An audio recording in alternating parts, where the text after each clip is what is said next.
that does things without looking for accolades or to be given a pat on the back after good deeds have been done.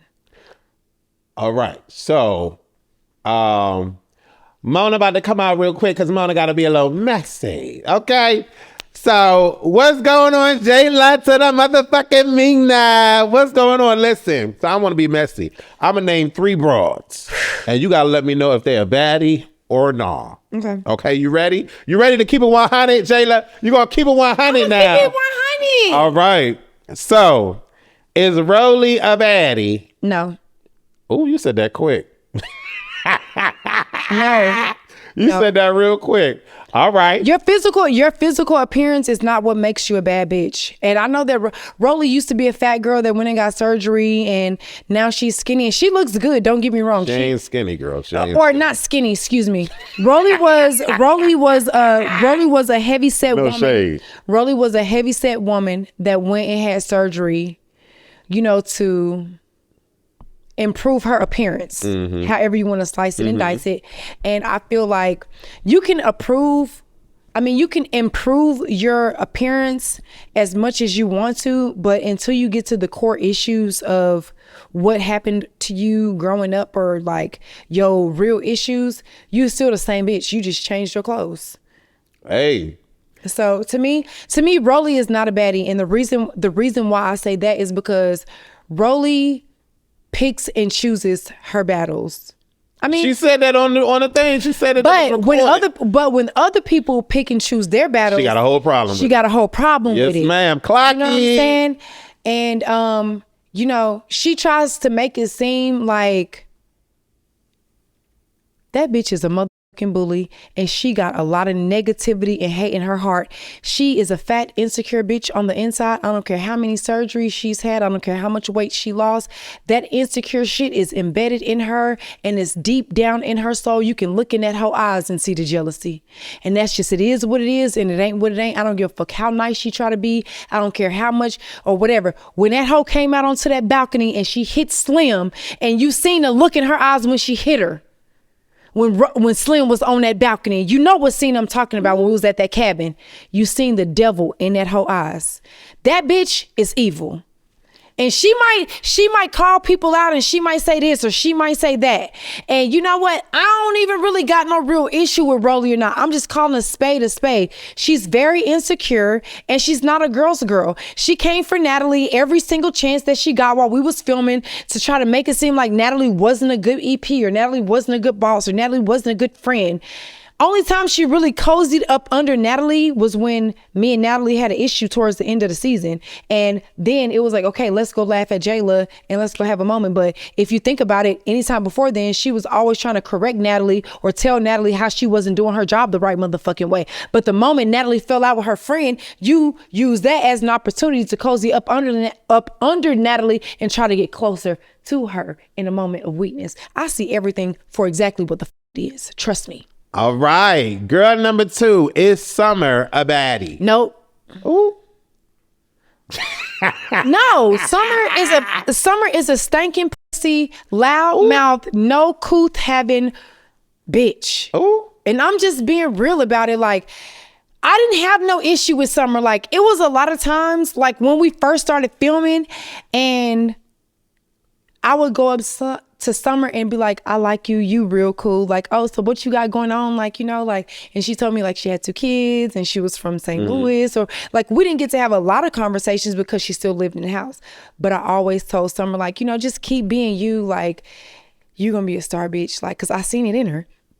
So when we was on the tractor that day, and she was like, well, what it was the night before we were on the tractor. The night before we were on the tractor, she said the whole stick in the mud, ass up the ass comment to me.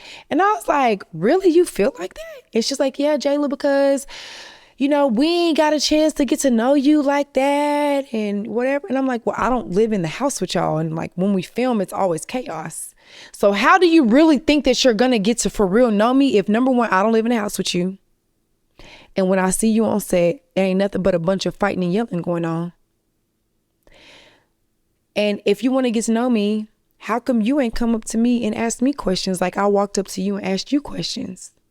I walked up to a lot of the new girls and at the very least asked them, oh, what's your name? Where you from? Or very simple things, just common decency.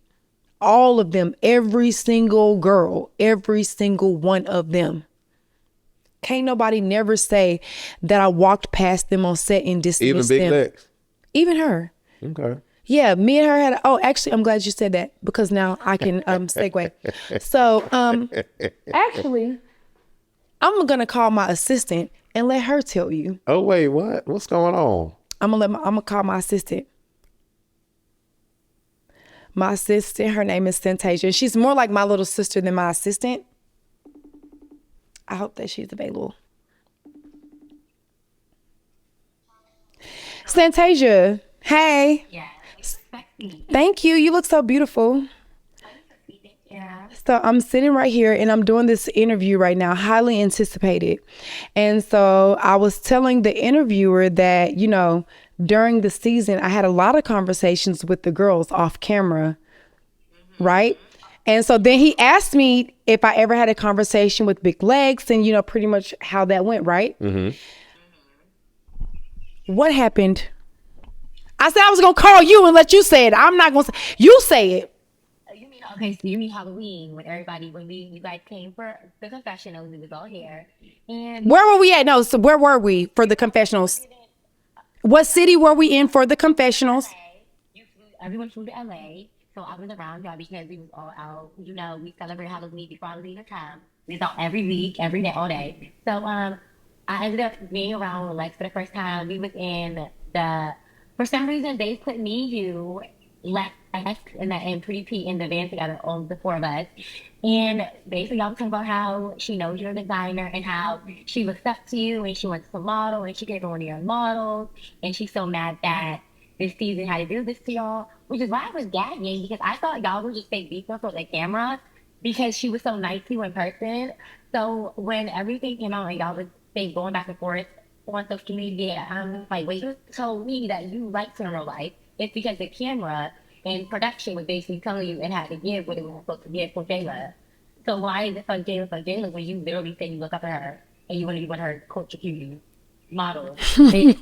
Miami, bring the Miami Swim Week, bitch. Because I told her I was your model and I want for you. And she was like, oh my God, really? That's all I want. I just want that. I don't want to be this girl.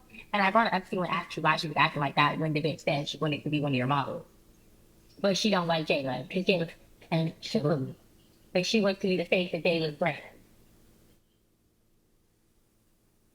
Well, I mean, I didn't open my mouth and say nothing. You ain't see me coach nobody. You asked me the question, did I pick up my phone? You seen it in real time. Thank you, Santasia, so much. You are so lovely and beautiful. I love you. I will see you on the runway in Miami. I will see you at Swim Week, baby girl. I'll see you at Miami Swim Week. Love.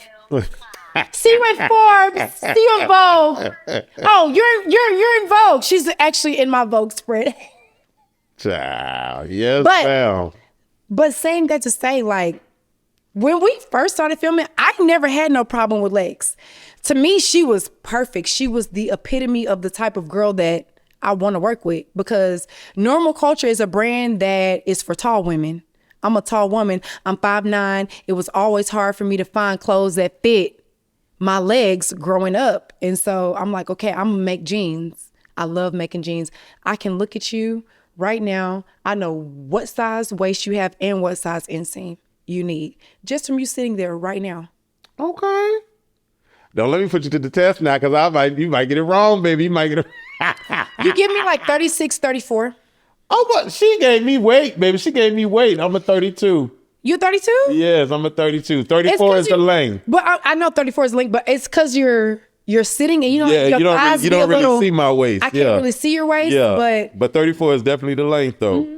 Yes, indeed. I've been trying to get to 32, you slim trim. 33. Yeah, I've been trying to get to 33. 33, 34 comfortably. But yeah. But that's some tea now. But saying that to say, and so, you know, and one thing about me is I'm never going to negatively speak on people and just knock them down. I'm just not that kind of person. I don't give a fuck what happened between me and the next person.